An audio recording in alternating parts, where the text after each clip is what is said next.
Hello students, so today we are going to discuss what is operating system and introductory part of the operating system. As the word operating system is mentioned here, it is going to consist two things. First one is something which is operating, it means it is tightly related with the operation.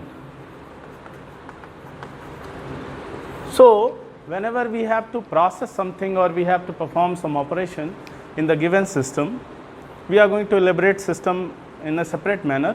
So whenever we are going to discuss the operation, then operation is something like where we are going to process the things. Okay. So what we are going to process, basically computer was invented or it was created for the problem solving. For problem solving.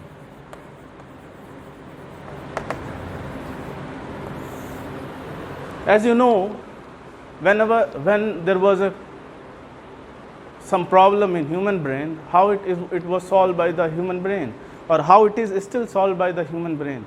It is actually processed as you are going to give me some instruction or I am going to give you some instruction, and by knowing the instruction, the brain is going to decode it as it has learned from its previous experiences, and it is going to solve the problem.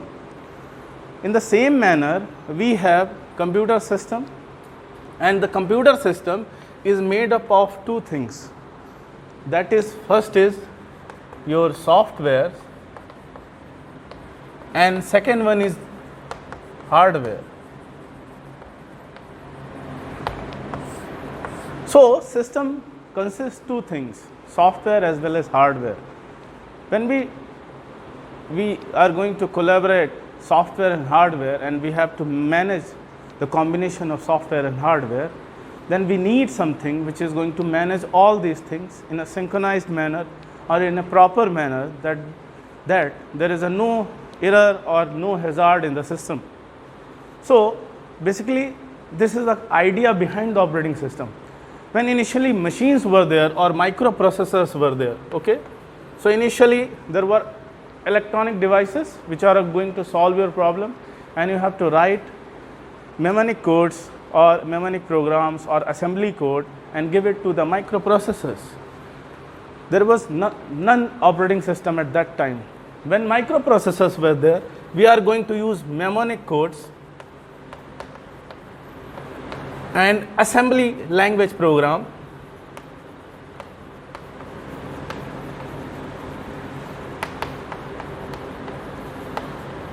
which was solving our problems. But that was very tedious, because there are different kinds of microprocessors. They have different characteristics, they have different attributes, and they have different mnemonic codes. So to solve this problem, there was a need of universal platform which can give instructions to the microprocessor on behalf of user. So there was an invent of operating system. So what is actually operating system? Operating system is going to help you to give your instructions to the processor, to the processors, and by knowing these instructions, the problem is going to solve by the microprocessor. So microprocessors were there, users are not easily going to interact with the microprocessors. That was a tedious job. To solve this, operating system was evolved. So what was actually operating system? Operating system was a software or a user interface which is going to give your problem to the microprocessor or the hardware, that brings you easiness by which you can solve your problem. So the role of the operating system we are going to discuss. Okay. So the first role of the operating system is that it is a user interface. User interface. Why it is important? Because user was not able to communicate with the microprocessors or assembly codes. So we have to create a system that was known as operating system. So basically operating system, as we know that operating system has basically two categories, CUI and GUI. These are two categories. Initially there was command user interface, because you are going to write your commands, and that commands are translated or assembler was going to process them, and these commands are transferred to the microprocessors, and then your process was completed, or what problem you are solving, that was computed. The word is computation. Then second one is still there, that is GUI, graphical user interface. By GUI you have the easiness that you can solve your problem by only simple clicking on the graphics component of the operating system. So the users are there in the hierarchy. Let us consider the case that there is a user 1 or user 2, and there are n users, and they wanted to communicate with the microprocessor or the hardware part of the system. So what they are going to? They are going to interact with the operating system, and operating system is going to pass whatever you have given to the operating system. It is going to communicate to the microprocessor or the machine. So operating system is a middleman which is going to process your instruction. This is the first role, which is known as an interface. So what is an operating system? Operating system is a user interface where users can easily communicate with the machine with the help of operating system. Again, we have to think about the steps of problem solving, because here there is a second concept arrives, which is known as resource manager. Resource manager. Operating system as a resource manager. This is the second role of the operating system. So what is actually resources and why we use them? As if I have to solve a problem, then I am going to get it from the statement of the problem, and by reading the problem I am going to understand the problem, and I am going to process it, store it some value somewhere in my brain, and I am going to process it in my brain, and I am going to rewrite the results, or what is the output I am going to write in the copy. In the same manner, whenever a system has to, or a machine has to solve a problem, actually what it needs for inputting the data, there is a input and output devices. Secondary, for the processing of the data, there is a ALU, and for the storage of the data, there is a concept of memory. ALU, or that is also known as, simply known as central processing unit. So along with that, we have also the concept of secondary memory,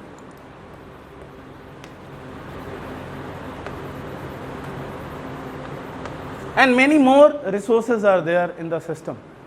So whenever we have to solve a problem, we have to use all these resources, because in problem solving, the user is going to give some data to the system. System is going to store it on its memory, and again it is going to process by using arithmetic and logic unit. So steps in the problem solving are: you are going to get the data, you are going to store it, you are going to process it, and you are going to you are going to throw the result or display the result. To manage all these devices or all these peripheral units or all these resources of the system, we need operating system. Why we need operating system? Because input output is synchronized with the memory, it is synchronized with the arithmetic and logic unit, and as well as secondary memory. The processing in the system should be proper in the manner, and that should be synchronized. Why? Because without synchronization it cannot generate a proper result. So generation of the proper result, we need a proper communication or synchronous or parallel communication between all these devices. So there should be no hazards in the system, because if you are going to give some input and that input is not carried out to the memory, or the previous data which was carried out in the memory was still in the memory and we are not referencing it properly, that means is going to generate some ambiguous result. So the second role of the operating system is as a resource manager. You know first what is the input and output devices. Input and output devices are simply the devices which is going to connected with your microprocessor or microcontrollers, by which you can transfer your data to the memory, and these are linked with the buses. You know the concept of the buses in your primary course of the computer science. So whenever all these devices has to communicate with themselves, then there is a concept of buses. The operating system is going to provide them an environment by which they can communicate easily and efficiently, that there is a actual processing and no hazards are there, and a very efficient result is generated. So this is the role. There are two roles. First was that operating system is a user interface, and second one is it is a resource manager.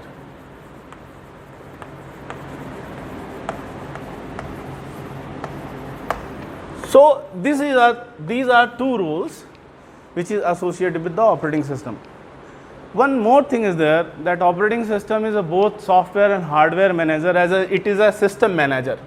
Why? Because I have told you that system consists of two things. It is made up of hardware as well as softwares. All categories of softwares are managed by the operating system. Why? Because there are different kind of categories of the software. There are system softwares which are compilers and others. There are utility softwares and many more categories of the softwares.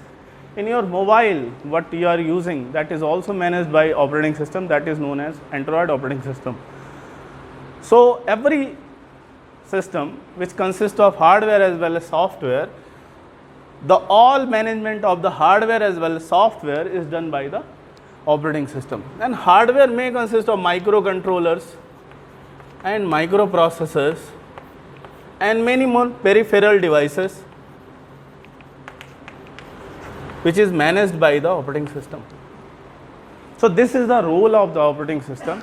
So how actually we are going to define operating system? Operating system is an user interface and is a resource manager which is developed for the eased communication with the microprocessor or machine underlying behind the system. So this is the basic concept of the operating system. Now we are going to study what type of operating system was there. Okay, what type of operating system was there? Initially, when operating system was invented, the machine was, because basically the machine is a single instruction in a single time, or basically machine or microprocessor is a layman device which is going to instruct one instructions per second, million instructions per second, but one instruction at a time. So it is of million instructions per second. Whenever we have to focus on the machine, it can process a single instruction at one time. Initially, when micro operating system was designed, it was basically batch processing system. Batch processing system. Why it is known as batch processing system? Because it can process one program or one task at a time. So whenever you have n number of tasks or n tasks which are differ from each other, they are arranged in a sequential manner and the processing was sequential. So initially, if you have to process 3 different programs, you are going to process first one, then when completion of the first one was arrived, then second one, and after that the third one. So we have a process 1 or task 1. At that time, process of programs were known as tasks. So task 1, task 2, and let us consider that we have only 3 tasks. Task 3. We have created a batch of this and we are going to give it to the operating system. And operating system is going to process it in a sequential manner. Sequential manner, it means it is going to arrive at the first task, and if it is processed, then it is going to move towards the second task, and finally it is going to process the third task. But what was the problem actually behind this? If task 1 contains some error, okay, if it has some errors, then that was a big problem. None of the task 2 and third will be carried out by the operating system. They are all stopped and none of the results was generated, only because task 1 was erroneous. So in batch operating system, the machine was also in sequential in nature, and by following the machine, we have designed an operating system that was also sequential in nature. After that, in batch processing system, there was a concept of spooling. When batch processing operating system was there was a very less efficient memory. That memory was in KBs and MBs, and you have to process them. The memory, the RAM portion or the processing memory, where the information is processed or data is processed or your program is processed, that was in MBs. Okay.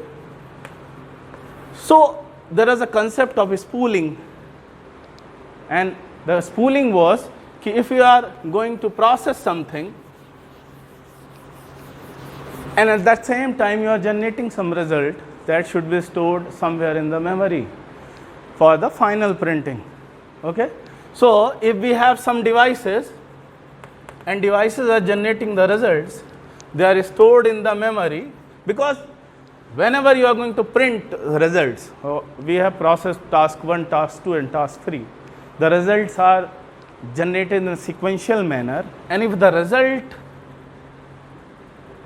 whatever result was there, result of one task, result of second task and result of third task was arrived in the system, then that should be also processed and that should be also displayed in the sequential manner. So we are going to store in the memory, and that memory part and this process of storing the intermediate results or results in the system was known as spooling. The basic design issue behind the operating system was that it was defined to increase the efficiency and throughput of the system. So again we are going to focus the two things. The whole computer science is based on the two things. First thing, increase efficiency. Increase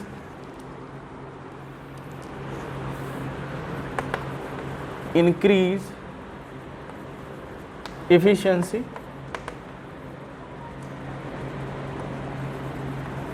and second, increase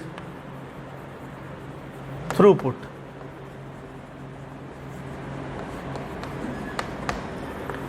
As the batch operating system was there, the new generation of operating system were arrived, and that was known as with the increased efficiency and increased throughput, and that was known as, second one was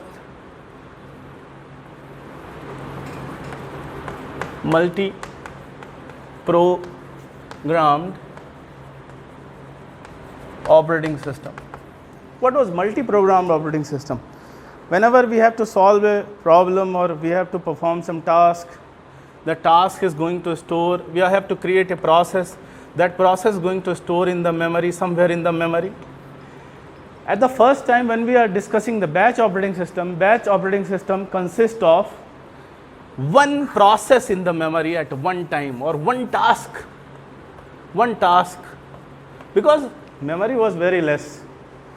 As the operating memory grows and as the efficiency of the operating system grows, there is an introduction of multi-programmed operating system in which we can store multiple programs, okay, multiple programs.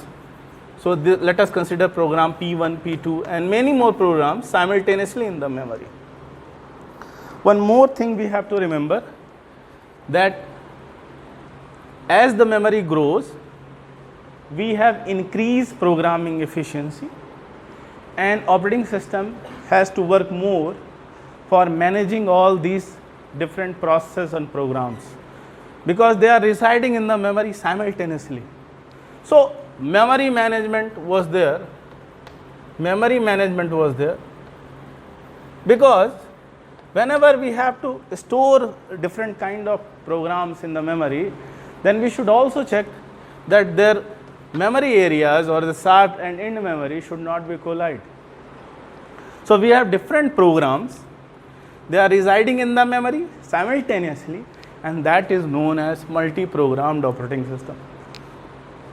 Whenever you are going to execute some program or process, it is transferred to the RAM, and the process is going to stored in the RAM, or program is going to stored in the RAM, and whenever it has to execute, it is fetched by the microprocessor in its own memory, that is also known as accumulator. So whenever there are n number of programs, they are simultaneously residing in the memory, then we have less latency in program fetch state. Okay, you have to process something. Let us consider a case, you have to make a vegetable, or you have to make some item, dish. Then what you are going to do? You are going to fetch it from your storage, and you are going to pre-process it in your some pot, and you are going to finally cook it in your cooker. In the same manner, whenever you have to process some program or run some program, first of all you have to fetch it from, so first one is fetch it from the secondary memory or hard disk, and it is, when you are going to fetch it, it is going to reside in your RAM, and from RAM it is transferred to the microprocessor. So if in multi-programmed system we have n tasks simultaneously can reside in the RAM. So this latency, which was from fetching it from the hard disk to the RAM, it was reduced, and that's why multi-programmed system has more efficiency in comparison to batch operating system. Now we are going to discuss the next one, that is also known as multi-processing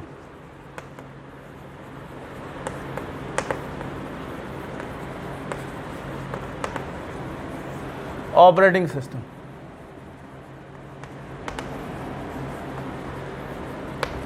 What was multi-processing operating system? Nowadays we are using multi-processing operating system and time sharing operating system.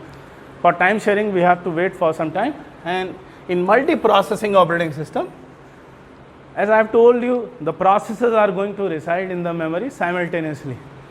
So in multi-processing operating system we have program under execution or processes. We have now more efficiency regarding operating system. We have more processes, it means program under execution, which is going to reside in the RAM. Okay, so here the concept, we are going to further discuss the concept of how processes were in the RAM, because when we are running n number of programs, there may be some priority of the program which is wanting the microprocessor on the base of priority. So it is going to swapped out from the RAM, and it is going to store in somewhere in the RAM. It is going to swapped out from the RAM, and it is, or microprocessor, which is processing a particular process. If higher priority process is arrived there, then there may be swapping process which is involved here, and we have a swapping. So process is still in the RAM. Why? Because it is swapped out. It is not a program. It is in aborted state, and that's why we are going to know multi-processing operating system, where n number of processes are going to reside in the memory. Now we are going to discuss the next one, that is known as time sharing operating system.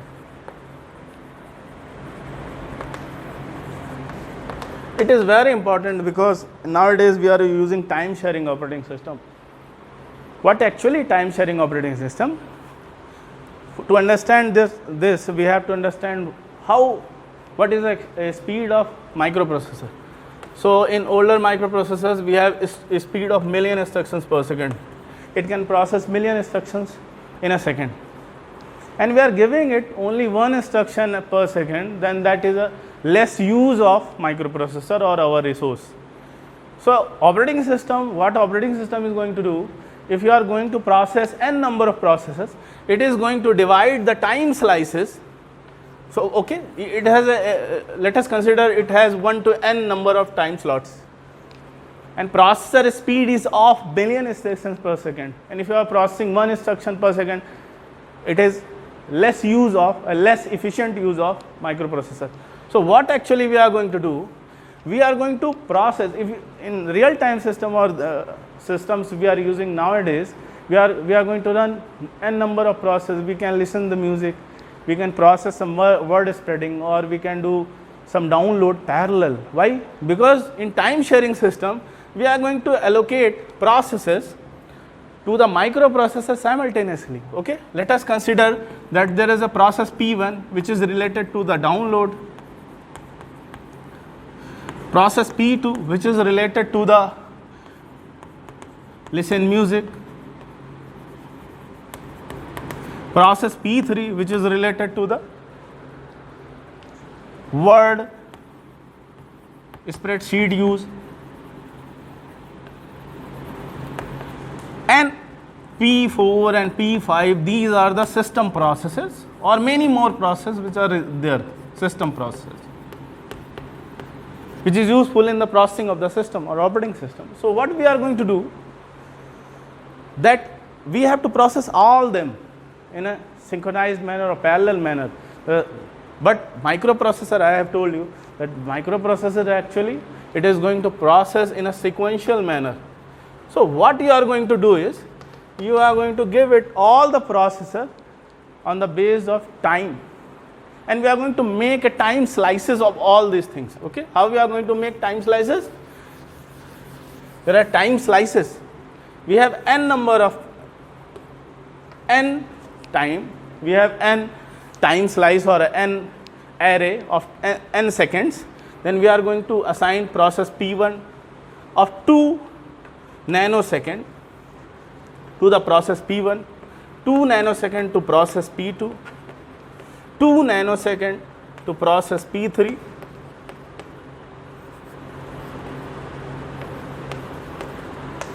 and in the same manner we are going to process all the process simultaneously. Here the operating system's role increases. Why? Because it has to manage all the processes P1, P2, P3 and many more system processes which are running in the time sharing system. Okay, so these were the examples of types of operating system. There are more evaluation or more operating systems, categories of operating system is there. We can elaborate them as distributed operating system, networked operating system. Now we have concept of cloud, and we have heavy parallel processing or supercomputer like, where we have to design a different kind of operating system. So these are the categories of the operating system which we can include. Okay, so what we have learned? We have learned about operating system, what is an operating system. Then secondary we are going to learn basic types of operating system,